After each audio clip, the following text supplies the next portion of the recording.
Hi everyone, my name is Slaman and I'm an MBA student at the Schulich School of Business. I'm starting a new series called My Business Academia as a passion project to follow alongside my journey through the MBA program. The main goal with this series is to meet influential people from all different business sectors and to learn from their experiences. There may even be features of students within my cohort in future episodes. I also want to give a huge shout out to Kaylyn for joining me on the very first episode where we discuss her new startup and her previous pivots which led her to this point.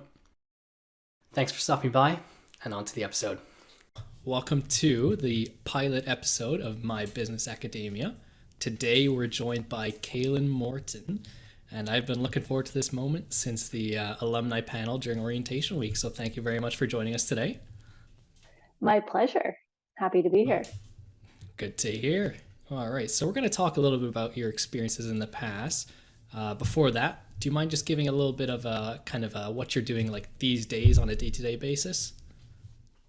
Sure. Yeah. These days, day to day, I am operating my company that I started a few months ago. It's called 9 Points Coaching and Consulting.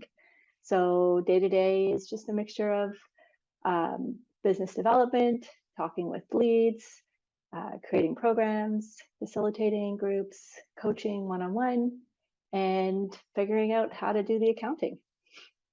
Awesome, and I'm sure we're going to circle back to that towards the end. Mhm. So we'll use that as our point of reference to see how you got to this point. And let's start back all the way back in your skiing days. So one of Ah, your one of your first ventures was kind of competitive skiing, right? it was. Yeah. When did you first start competing in skiing? So that started as a family activity back when probably younger than five.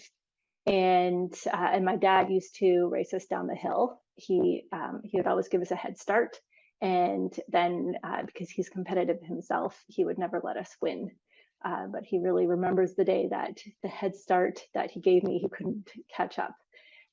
So that really kicked off my racing career, and I raced from probably age 8 or 9 up until gunning for the national team uh, towards the end of high school, and ultimately I didn't make it. So I joined the ski team at McGill when I got my degree.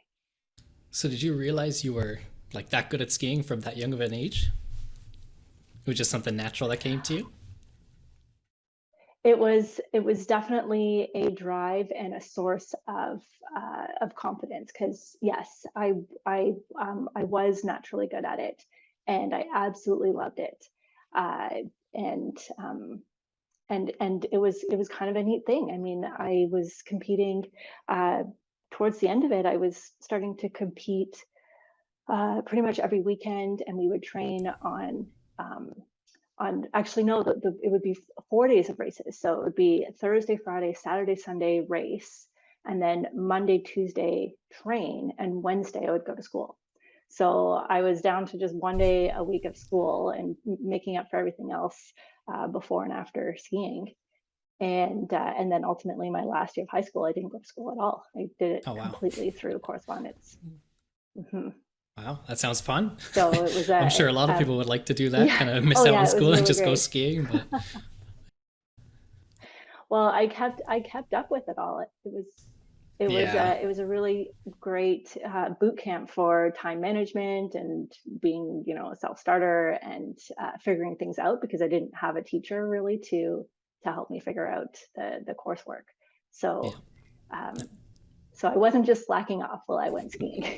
yeah, exactly. And I think those qualities kind of transferred into your probably your undergrad, then your MBA program, and then also your like career wise as well. So it was a good foundation to hmm build at a young age. hmm And so you competed like like in Italy, Chile, all over the states. Is there any one place that kind of stuck out to you the most that you enjoyed the most competing in or just visiting in general? Actually, Chile. You mentioned it. I mean, um, there's this snow condition that we called hero snow, which is really, really hard and then also really grippy. So it means that the course would hold up and there wouldn't be that many ruts and it wouldn't get bumpy. It would just kind of stay bulletproof, but not so icy that you're slipping all over the place. And to get hero snow, it has to be really, really cold. So you're typically pretty uncomfortable because it's that cold. But in Chile, somehow we got hero snow and warm conditions. So, and I'd never experienced that anywhere else. So I would say Chile really stuck with me there. You mentioned you went to McGill and you took chemical engineering Mhm. there in your undergrad. What kind of made you decide to go into chemical engineering? It seems completely different than what I would suspect someone who was into like athletics to go into. Well, to be honest, I considered kinesiology and physiotherapy and a whole bunch of other things other than chemical engineering. But I had chosen that one because I had done well in the math and sciences in high school, and and I mean those were the courses that you needed to go into engineering. So I thought, okay, let's do engineering. And I was, I mentioned this before on the panel that I was sort of running away from the arts and writing essays. I thought that doing pages of calculations is easier than writing an essay. So I thought chemical engineering would work out better for me. So it was a bit of a process of elimination that put me there. And you did. I was in chemical engineering for 1 year in my undergrad, but Hmm. I didn't last the full journey like you did. I switched to business after the first year, so Oh, good for you made you. it through and you got your degree. That's awesome. Yeah. And then after that, you stuck with like your chemical engineering degree. You went to work in like the oil and gas industry, Hmm. and you worked there for a couple of years, right?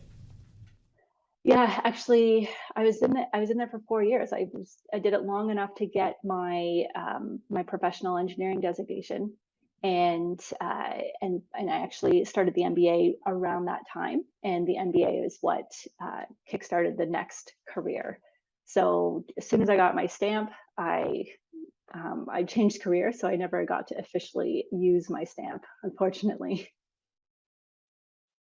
So, what came first for you after that position at PAL? Was it the MBA, or did you go start working in the aerospace industry first? Because I know you did both of those around the same time. Yeah, so the MBA was part time, so it was both. I was working for Paul Canada in the oil and gas industry when I started the MBA, and by the second semester, I think I was working for another company. Oh, okay. Mhm. So, how did you get into working with Bombardier?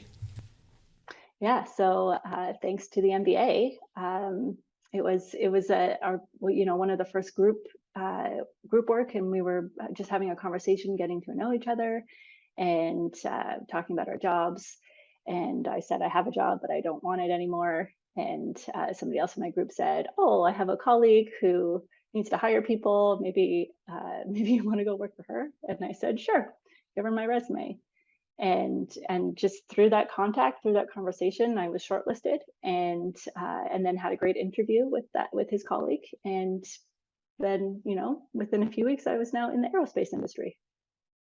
Nice. I think that's a great example of like natural networking rather than kind of going Hmm. out there and doing like forced networking where you're kind of just giving your name, your phone number to as many people as you can, rather than that just kind of Yeah, focusing on stronger relationships. That's great. yeah, yeah. So while you were completing your MBA, I think you ended up specializing in HR and marketing. Did Hmm. you know, like, as soon as you applied for the MBA program, that those were the areas you were interested in, or was it just kind of something you, along the way, kind of came up and like, wow, I'm really interested in these two areas. Maybe I'll focus on these. Closer to the second. It was more. Uh, I didn't come in expecting to focus. I wanted to explore everything as much as possible, and then I was just sort of going by interest and the course descriptions and choosing courses based on what stood out the most to me. And at the end of it, turned out I had concentration in marketing and HR. Who knew? Funny how things work out sometimes. Hmm. Awesome. And so during the MBA program, similar to how in high school you were kind of managing school and skiing, with the MBA program, you're kind of managing not only your courses, but maybe extracurricular stuff like clubs or competitions. How do you, or how Mhm. did you decide And a what? full-time job. Oh, and the full time job as well, exactly. So it's like a handful Hmm. of things. Hmm. So, how did you decide what to get involved in and what to maybe put on the back burner for now? Yeah, so that was actually where I really benefited from being in the MBA for a few years. So the first year I didn't get involved in a lot of things. I was more sort of testing it out, figuring out how to balance the job and the couple of courses. And then the second year I got involved in some more things. And then ultimately I joined the student council in the last year. So I got progressively more involved as I went through. And were you working full time like throughout your duration of the program? I was, yes. It's crazy. Yeah. And then you also participated in an exchange semester, right, in Australia. How was that? Hmm. Yeah, so that was actually to the last question, I lied. I was not working full time when I went on exchange, which was Right. necessary because that made the Yes. exchange quite a bit more fun. And so I would recommend doing it to anyone to do an exchange. I went to Australia and just had a ball.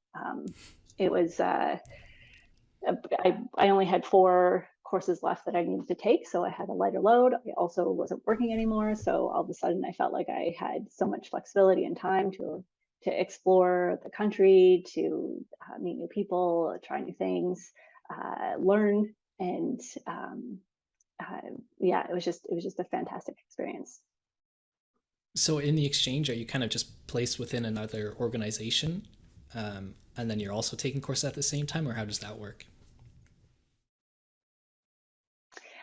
So I chose the school, and so I was placed at the school in Australia, the University of New South Wales, and and then I guess there was a entrepreneurial course that I took that placed me into a startup company. So I worked 1 day a week for Was that your that first? company while I was there. Was that your first kind of experience in the entrepreneurial slash startup world? Yes, yes, it was. Other than the other entrepreneurial class that I took at Right. Schulich. Yeah, but that was the real world. Yeah, that was really cool. So during your time working at Bombardier during your MBA duration, you started to create some workshops based around the Enneagram. How did you Hmm. like first make like take that first step into creating those workshops within the company? Is it something they tasked you with, or is it something you kind of brought up on your own and brought to maybe some of the managers there? Hmm. So something that I brought up, I had was already in charge of a handful of meetings, and I really wanted to make those meetings fun and unique and different. And so I was, sort of obsessive about icebreakers and thinking of things that would just get the energy going and help the meeting participants have more fun. So that was a little bit of my brand at Bombardier. And one of the managers came to me and asked for some advice on a meeting that he was doing for his team. And I just sort of, um, uh, without really thinking about it too much, I said, well, why don't you give me 4 hours of your team's time and I'll do a team building workshop for them. And he said, sure. And he gave me a budget and full um, the full range of doing what I wanted to do. It was I had his trust, and I was really scared because I had never done a presentation before, other than introducing speakers and a little bit of facilitation, and now I had 4 hours to with the team. So that was a big stretch for me, and I really leaned on the guidance and coaching from my mom, who had been doing that kind of work already.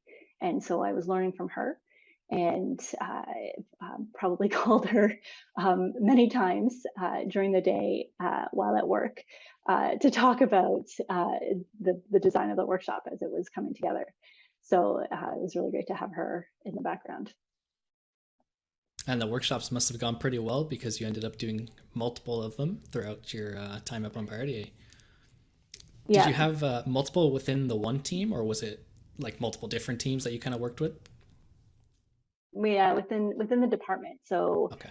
those who knew me, or those who went through it, talked about it, and then other managers would approach me, and we do one with them as well.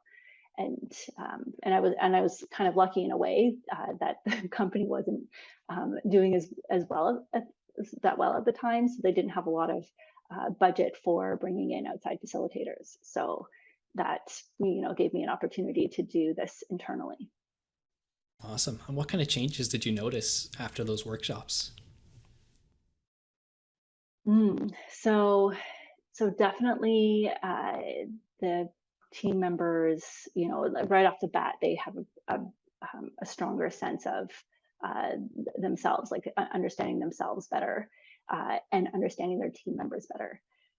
And then lots of aha moments of, oh, so that's why there's friction there. And then some really clear advice on how to just shift little things that can make a big difference for the team culture and for working together more collaboratively. Awesome. So once you graduated from your MBA program, were you still working at Bombardier at the time, or at what point did you kind of transition to your next role at Deloitte? So I was still technically employed at Bombardier. I was on leave of absence with them when I went to Australia. And Australia is when I started interviewing for my next role, which I didn't end up getting an offer at Deloitte until several months after I got back from Australia. So I went back and worked at Bombardier for a few months after graduating from the MBA, and then I transitioned into my next role. Perfect. And what during that role, what kind of tasks did you have on your plate? You were working mainly as a consultant, right? Yeah, so the role at Deloitte. Yes. Mhm. Yeah, okay. So that was that I was hired into a team called managerial design, and that was um, the kind of a unique service line within the human capital practice at Deloitte. And we focused on working with teams one by one, helping them get clear on their, clarifying their strategy, and then helping them execute on that strategy. So making sure the team members were aligned, and then the teams in each level were aligned on the strategy. Awesome. And I know a lot of MBA students are probably wishing they could get a job like that after graduation. Do you have any advice or tips on those students that are looking to get into similar career roles? Yes, I'm I'm chuckling because so many MBA students want to get into consulting, and Exactly. yeah. So honestly, this one I applied specifically for this role. I wasn't applying to Deloitte. I was applying for this team, and for the reason that um, I had been doing workshop design and facilitation at Deloitte as sort of a sorry, at Bombardier as a passion project, and so that's the experience that I was leveraging and talking about at Deloitte. So I guess the advice would be to pick a team that you really identify with, and where you have like a background or a reason or a story that can separate you from others, and to apply specifically for that versus applying to consulting in general. Okay. And so a couple of like time management has come up in a couple of your past experiences. And with like consulting or Deloitte, something that comes up a lot is like, how do you keep that work life balance intact? Like, do you have any advice or tips on how to maybe manage your time better, or plan your work life balance in a way that you're not kind of just working 80-hour weeks every week? Well, when I was in the MBA, those were those were very intense days. But I felt like I was balanced because so much of the MBA was social as well.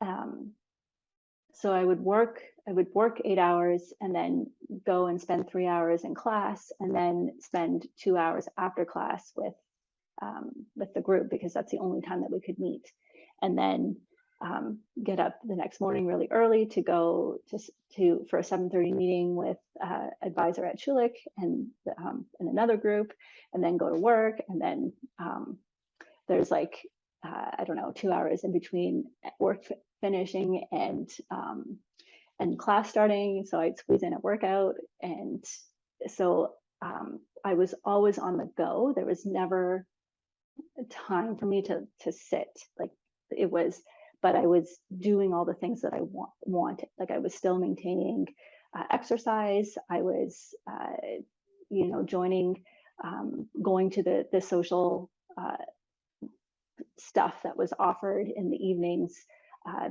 even just hanging out. I mean, hanging out in class felt social, even though it was still class. And then especially, a lot of my classes were at the downtown campus, so it was easy to just go to the bar afterwards, and that's where we did our group work. So it felt, um, yeah, I mean, it sounds crazy now because I could definitely not maintain that level of um, um, productive time, I guess, in where I am now in this stage.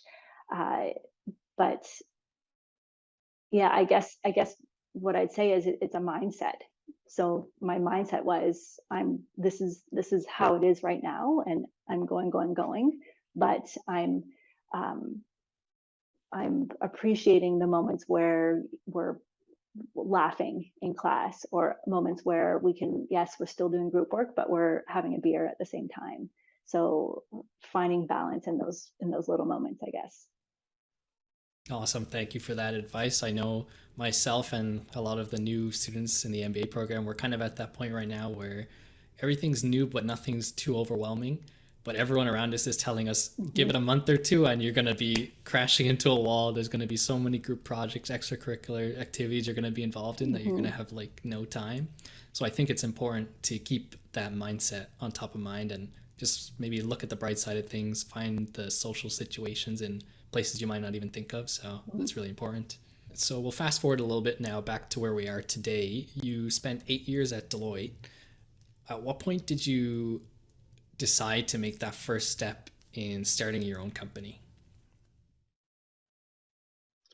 So something that has been on my mind for probably since I started doing the workshops at Bombardier, so over 10 years ago.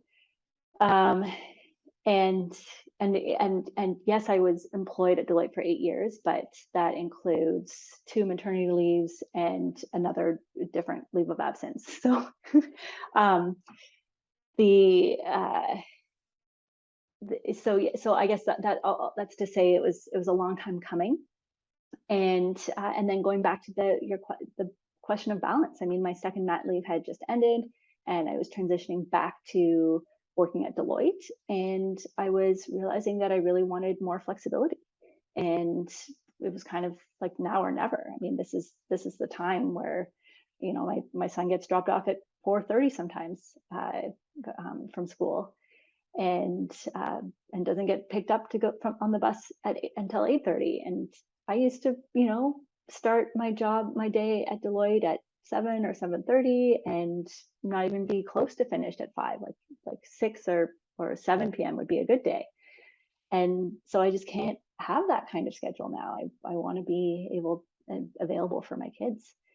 Um, so that was the main driver, in going out on my own. So now I have the flexibility to choose when to be busy. So you're a couple months in now of your new Mm-hmm. venture. Do you feel like you're at a point where your company's like ready to be like fully set up and it's kind of moving forward at full speed, or do you think you're still in the process of getting things moving, creating the foundation of your business? Where do you think you are right now in the like life cycle of your business? Well, I definitely have the benefit of having been doing this work for so long. So I have um, lots of content and lots of experience there. So it's really just on sort of the business side. Uh, and that's generally set up. I mean, I went through the legal stuff to create the business, and then I hired someone to help me with the website, and so that's all done. Um, and yeah, so now it's really just um, building the pipeline and doing the work. Have you faced any like challenges yet, or do you think the hardest part was just kind of saying now's the time to start the business and making that first step? Do you think that was the hardest thing so far? Yeah, probably. Although it wasn't, it was like it would have been harder to not do it in a way. It's like, well, I have to leave Deloitte so that I can do my business. um, yeah, and then there are all sorts of like little things that I don't know how to do. I mean, little and big things, but you kind of realize that there are people out there that have their own business that that I can hire to help me with that stuff. Like at one point, I was trying to make my own website, and that was not going very well. And it's just so much easier to hire somebody who does this for a living. So They make it look so easy too. They can get it done in maybe like 20, 30 minutes, and you're like, wow, I was spending a week and I made no progress. yes, exactly.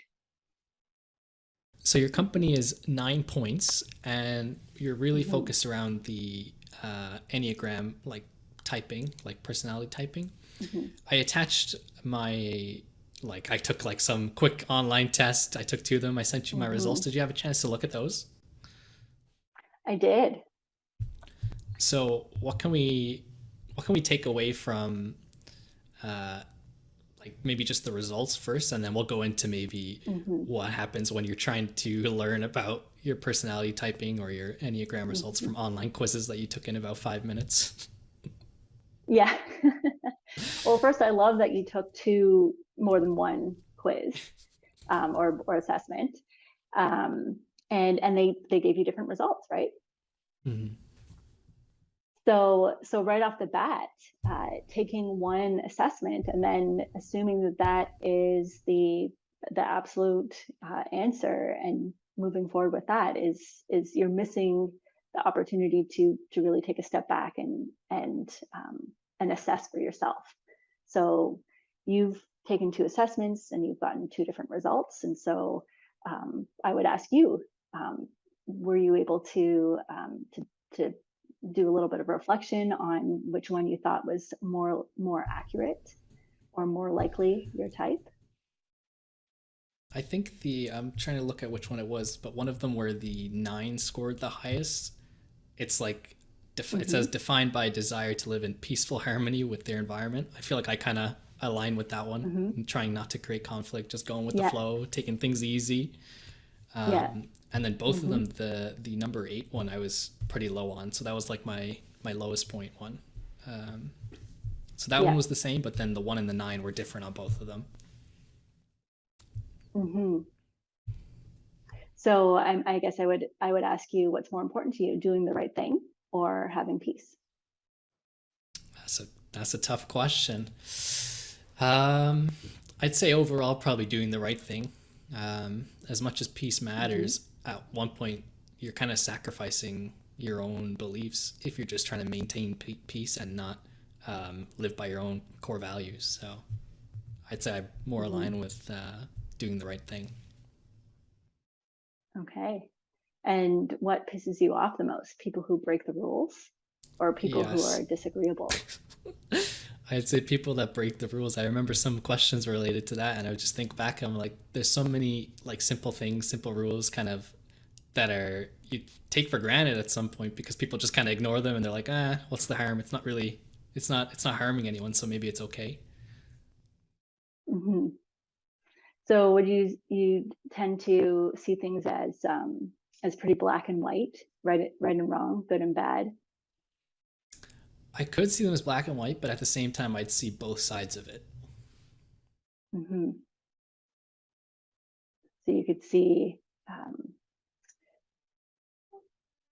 you could see the argument for either or.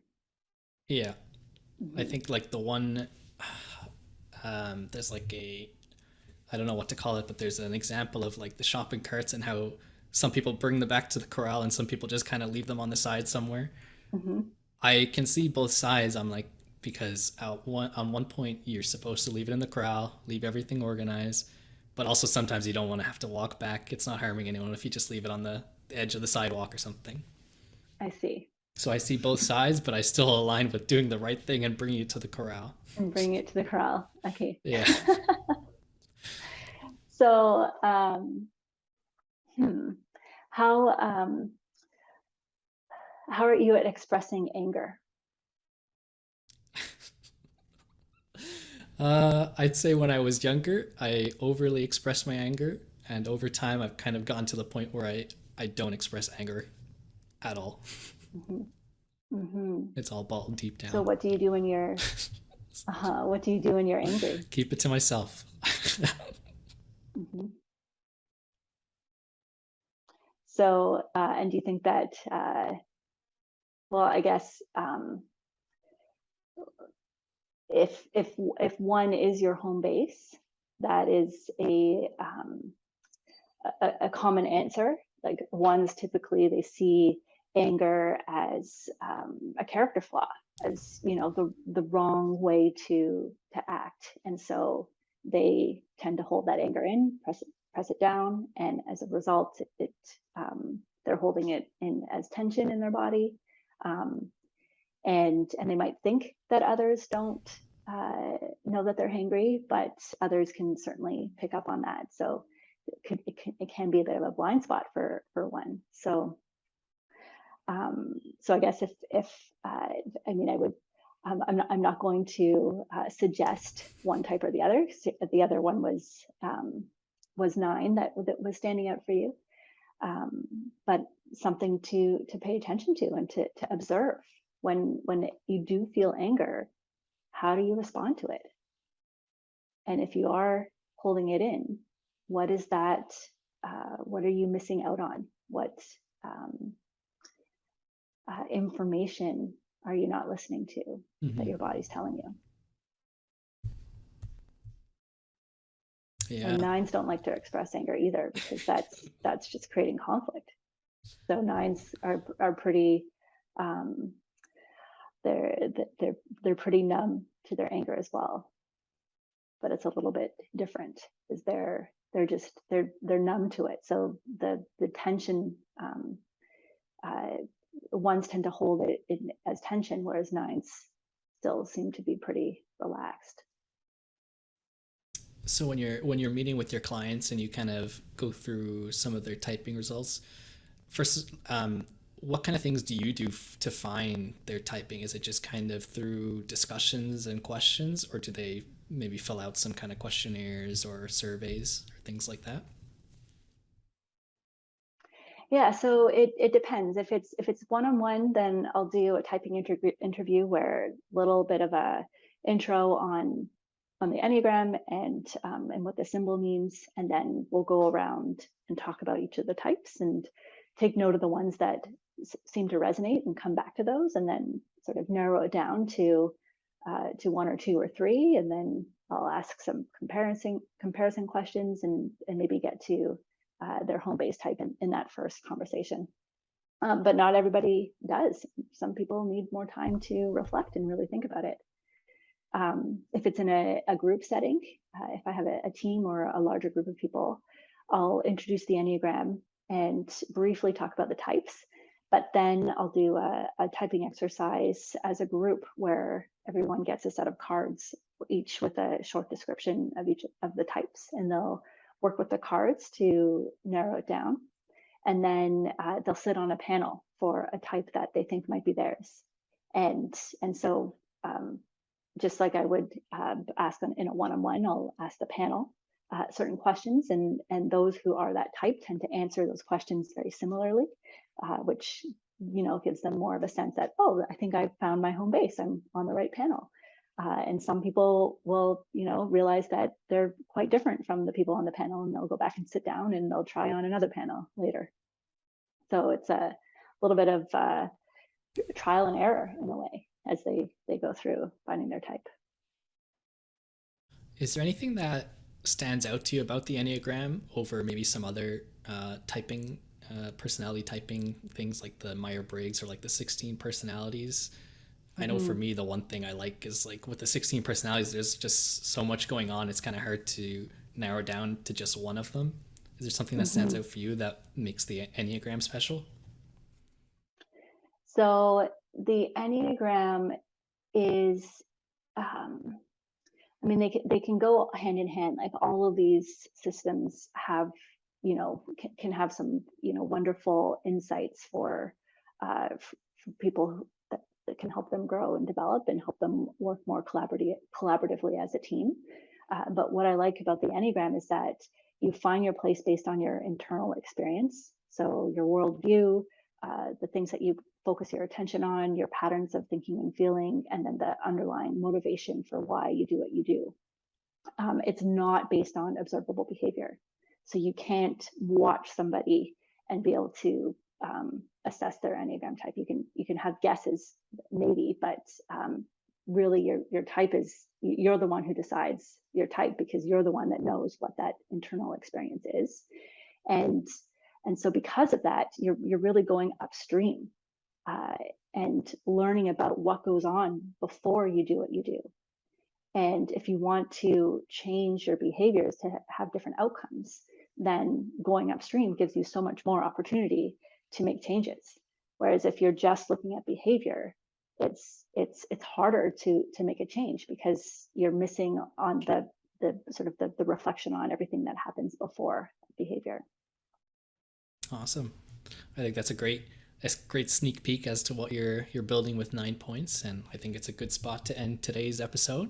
So thank you very much for coming on. Is Awesome. this is this was this your first podcast? It was my first podcast. Nice, me too. Okay, so for the people listening or watching, where can they learn more about your business or maybe get in touch with you if they're interested in learning more about 9 points or the Enneagram? Yeah, so my website is 9points.co, the number 9points.co. And from there, you can find my email and contact information, and or you can just directly book a chat with me.